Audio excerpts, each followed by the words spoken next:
The war in Gaza is still of major focus at the ongoing G20 summit in Brazil. Turkish Foreign Minister Hakan Fidan is urging G20 members to play a more active role in achieving a ceasefire deal on the Gaza war.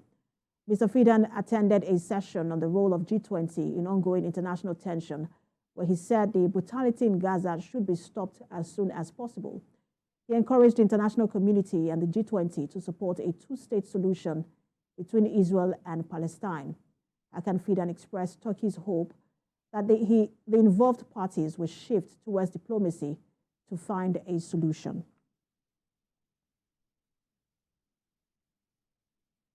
Now, for more on the war between Russia and Ukraine, for more on the G20 summit, international affairs analyst Uriah Fancheli joins me now from Sao Paulo, Brazil. Good to have you join us.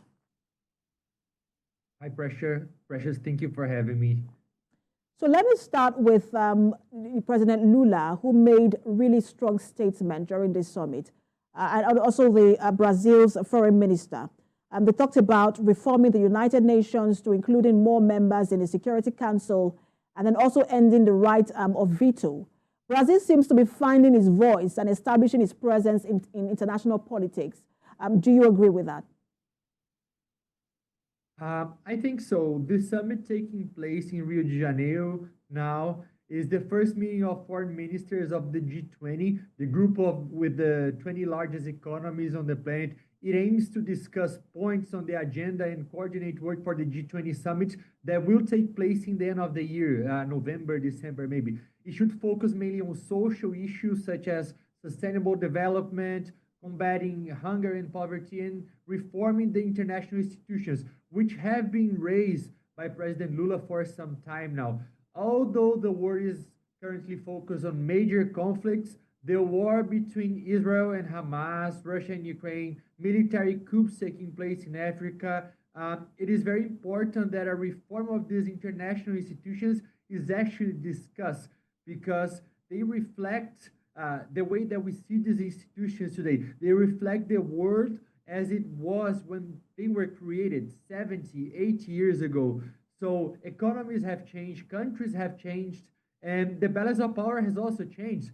Today, developing countries and poorer countries do not feel represented by these institutions due to successive events.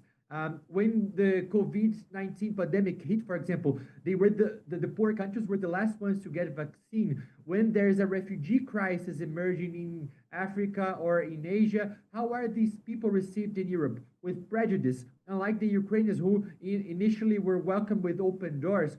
So this treatment that most countries in the world, which are poorer countries, have received has generated dissatisfaction with the international system now. And according to Brazil, it's something that President Lula has defended for some time now. It needs to be reviewed, and that's the main discussions in the meetings that started yesterday and should end today in 2 hours from now.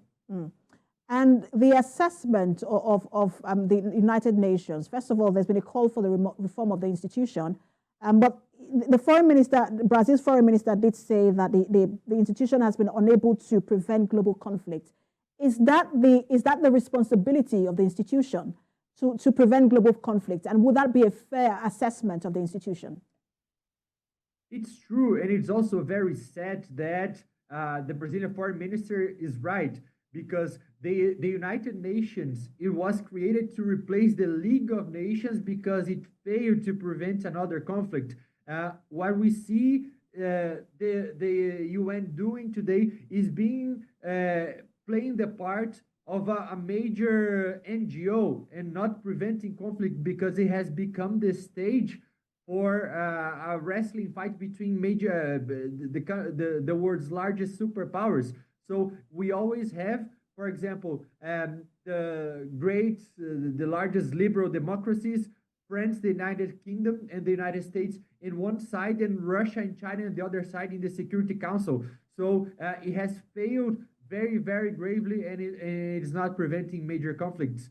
And we've seen that, in terms of the Israel-Hamas war, the use of veto. On one hand, sometimes it's China, it is Russia, and it's the US. Just recently, where there was a move, or a resolution by Algeria at the United Nations Security Council to call for a ceasefire, and the U.S. used its veto to to ensure that that resolution doesn't pass.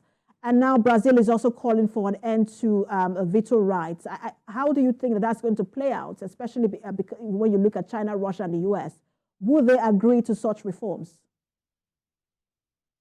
I don't think that that should happen so easily because there are so many variables in this story. When we talk about reforming the Security Council and adding new members, different countries have different interests. So if you talk about adding Brazil to the as a permanent member in the Security Council with veto power, well, there are other countries, other developing countries that also want to play this role, and they wouldn't like Brazil to join, as for example, Mexico in Latin America. When you talk about, for example, adding another African country, or at least one African country, which country should we add? Because there will be competition among these countries. And something more pragmatic, and I mean, a more pragmatic argument I would add is that even if the decisions of the Security Council sometimes they're not even respected among themselves, and we're talking about countries that are nuclear superpowers. So what would actually change if you add countries that are not even nuclear superpowers? I mean, we see today that countries are just doing whatever they want to do, unfortunately. Mm. And the meeting this week is in preparation for the summit in November. We'll see how world leaders continue to react to some of these issues that have been raised. Always a pleasure to have you on, Uriah Fancheli, International Affairs Analyst. Thank you for having me. It's nice to be here.